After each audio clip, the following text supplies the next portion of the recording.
नमस्कार दोस्तों, पाथफाइंडर पर आप सभी का स्वागत है। मेरा नाम निधि है। दोस्तों, भारत पर कोल फेज आउट के आरोप लगाने वाले सभी देशों के लगता है होश उड़ गए हैं, क्योंकि भारत के द्वारा बना दिया गया है दुनिया का सबसे बड़ा ग्रीन पार्क।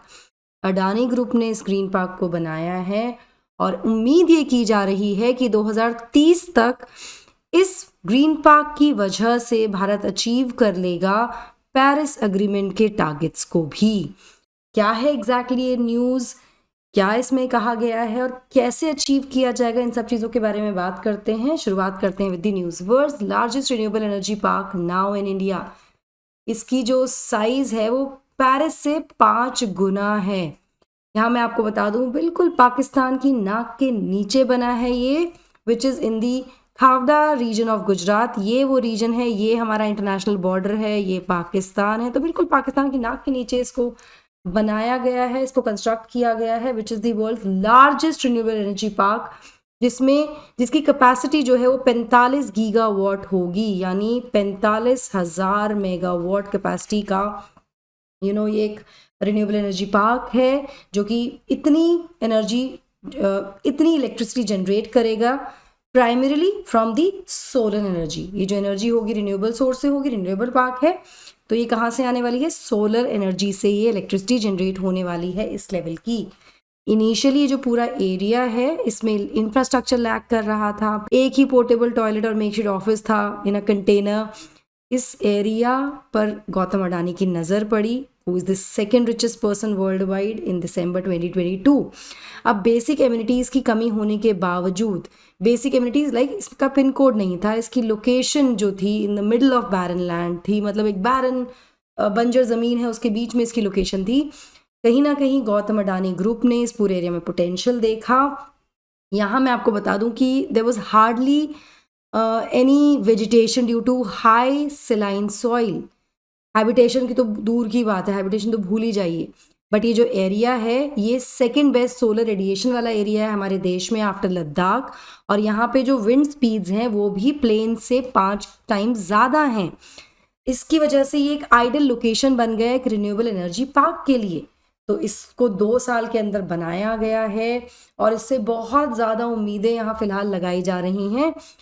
चलिए शुरुआत करते हैं इसके बारे में और ज़्यादा जानकारी की, बट बिफोर मूविंग फॉरवर्ड, ये मेरा छोटा सा इंट्रोडक्शन है, ये मेरा टेलीग्राम चैनल है जहाँ पर आप मुझे फॉलो कर सकते हैं। मेरी सभी क्लास की अपडेट शेड्यूल्स और पीडीएफ्स के लिए अनअकैडमी ऑफलाइन सेंटर्स पर बैचेस आपके शुरू हो चुके हैं 8 अप्रैल से।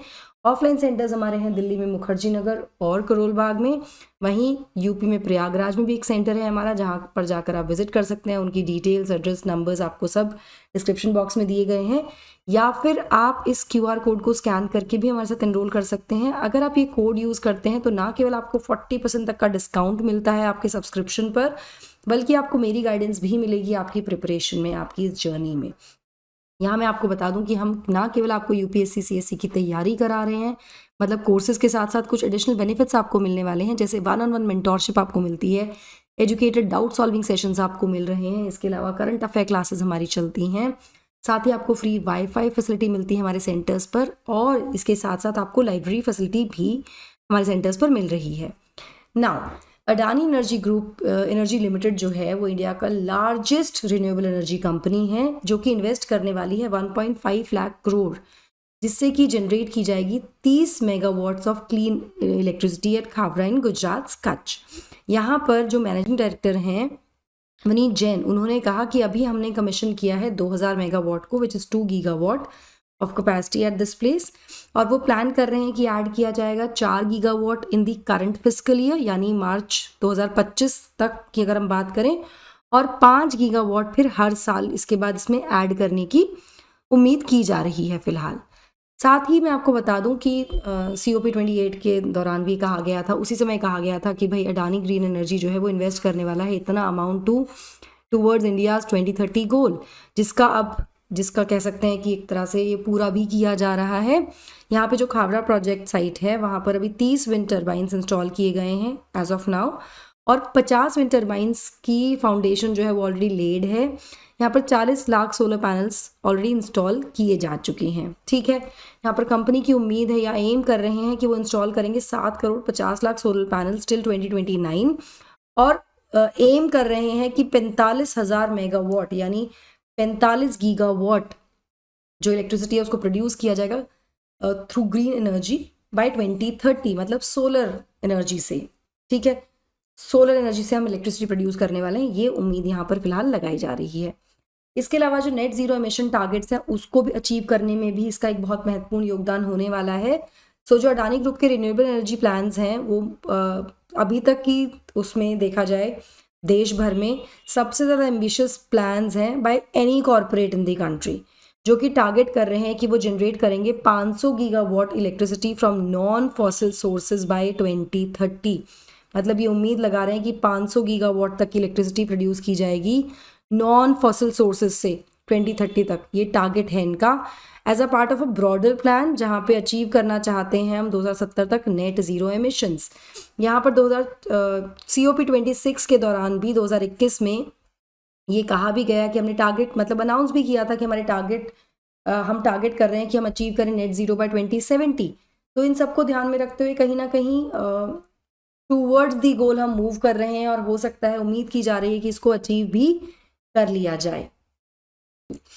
चलिए, अब ये जो एनर्जी पार्क है जैसा कि मैंने आपको बताया पाकिस्तान की नाक के नीचे है, बिल्कुल मतलब इंटरनेशनल बॉर्डर से बिल्कुल 1 किलोमीटर की दूरी पर है ये।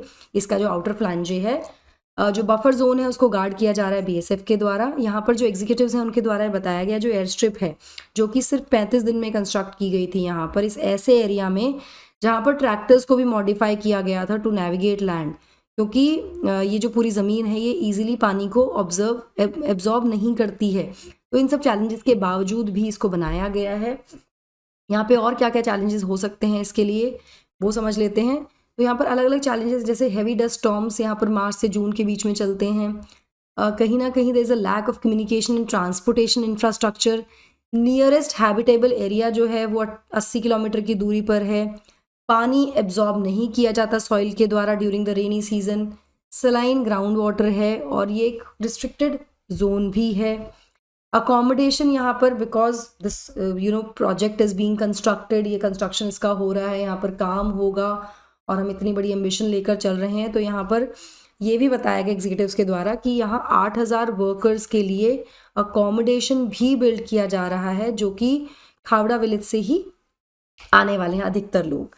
नाउ कैसे अडानी ग्रीन ने 2 साल में इसको बिल्ड किया, तो यहाँ पर थरो रेंज ऑफ स्टडीज़ की गई हैं, कंडक्ट की गई, उसके अलावा असेसमेंट्स किए गए, पिछले 5 सालों में असेसमेंट किए गए before beginning any kind of development at the site. मतलब इसमें अच्छी खासी पढ़ाई, अच्छा खासा असेसमेंट एंड स्टडीज़ का इन्वॉल्वमेंट है, उसके बाद इसको बिल्ड किया गया है 2 साल में।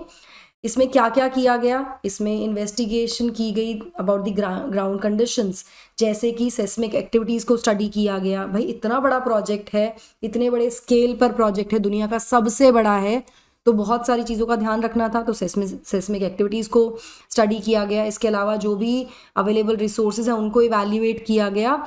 इसके साथ साथ एनालाइज किया गया एनवायरमेंटल और सोशल इम्पैक्ट्स को कि भाई पर्यावरण पे क्या प्रभाव पड़ सकता है, सोशल इम्पैक्ट्स क्या होंगे। साथ साथ कंडक्ट की गई डिटेल फीजिबिलिटी स्टडीज़ ऑल्सो कि कितना फीजिबल ये होने वाला है। इन सबको ध्यान में रखते हुए मतलब there was a whole lot of research and assessments that took like for 5 years, जिसके बाद इसको कंस्ट्रक्शन शुरू की गई और 2022 में अब 2024 तक ये लगभग रेडी है। 2022 में कंस्ट्रक्शन ऑफिशियली स्टार्ट हुई जिसे सिग्नल किया गया start of a major infrastructure development project. इसमें क्या क्या बनाया जा रहा है, अब देखो, एक तो ये पूरे सोलर पैनल्स लगेंगे, इतने सारे सोलर पैनल्स लग रहे हैं, दुनिया का सबसे बड़ा है, पेरिस जितना बड़ा ये प्रोजेक्ट है इतना बड़ा बनाया जा रहा है। तो इसकी मेंटेनेंस के लिए, इसके स्टाफ के लिए बहुत कुछ और भी एडिशनल चीज़ें लगेंगी, जैसे कि इस पूरे डेवलपमेंट इंफ्रास्ट्रक्चर डेवलपमेंट प्रोजेक्ट में जो इन्वॉल्वमेंट है वो है 100 किलोमीटर की रोड्स बनाई जाएंगी, 50 किलोमीटर ड्रेनेज सिस्टम होगा। साथ में क्योंकि सैलिनिटी बहुत है तो डीसैलिनाइजेशन प्लांट्स लगाए गए हैं और 3 रिवर्स ऑस्मोसिस प्लांट्स भी लगाए गए हैं, RO प्लांट्स भी लगाए गए हैं, ताकि जो भी स्टाफ है, जो भी प्रोजेक्ट स्टाफ है उनको क्लीन ड्रिंकिंग वाटर प्रोवाइड किया जा सके। तो it's not just say solar panels लगा दी, एनर्जी जनरेशन शुरू हो गया, जो स्टाफ वहाँ पर है उनके लिए भी यहाँ पर पूरा इंफ्रास्ट्रक्चर डेवलप किया गया है जिसमें इतना बड़ा समय लगा। और उसके बाद अब ये प्रोजेक्ट चल रहा है, मतलब it will eventually be becoming bigger and bigger. In the coming times, इसमें काम चल ही रहा है फिलहाल। सो आने वाले समय में उम्मीद की जा सकती है कि हम पेरिस एग्रीमेंट के जो टारगेट्स हैं उनको भी अचीव कर लेंगे। हम नॉन फॉसिल फ्यूल से इलेक्ट्रिसिटी प्रोड्यूस करने के अपने जो हमारे कमिटमेंट्स हैं उसको भी कहीं ना कहीं अचीव कर लेंगे। और नेट ज़ीरो टारगेट जो 2070 तक हम कर रहे हैं, जो हमारा कमिटमेंट है, उसको भी हम इसके द्वारा अचीव कर लेंगे। Let's hope for the best. आपको क्या लगता है इसके बारे में मुझे कमेंट सेक्शन में ज़रूर बताइएगा दोस्तों। About strategy to crack UPSC prelims 2024, अगर आप कुछ भी जानना चाहते हैं तो this is the right place, because हम लेकर आए हैं एक पॉडकास्ट सीरीज़ आपके लिए। इस पॉडकास्ट सीरीज़ में ना केवल आपको strategy to crack UPSC prelims 2024 मिलने वाली है, बल्कि आपको और भी बहुत सारे इनसाइट्स आपकी यूपीएससी प्रिपरेशन को लेकर मिलने वाले हैं, जैसे आपको कैसे शुरू करना चाहिए, कहाँ से शुरू करना चाहिए, all those question that you have will be answered in this podcast series. इसका लिंक आपको डिस्क्रिप्शन में मिल जाएगा, अभी जाकर चेक कीजिए सीरीज, और आई एम श्योर आपके सभी डाउट्स यहाँ पर क्लियर कर दिए जाएंगे। That will be all from my side. I hope you like the session. Do not forget to like, share and subscribe to the channel, and also hit the bell icon so that you get notifications about our latest updates. Thank you so much. God bless. Take care. Bye bye.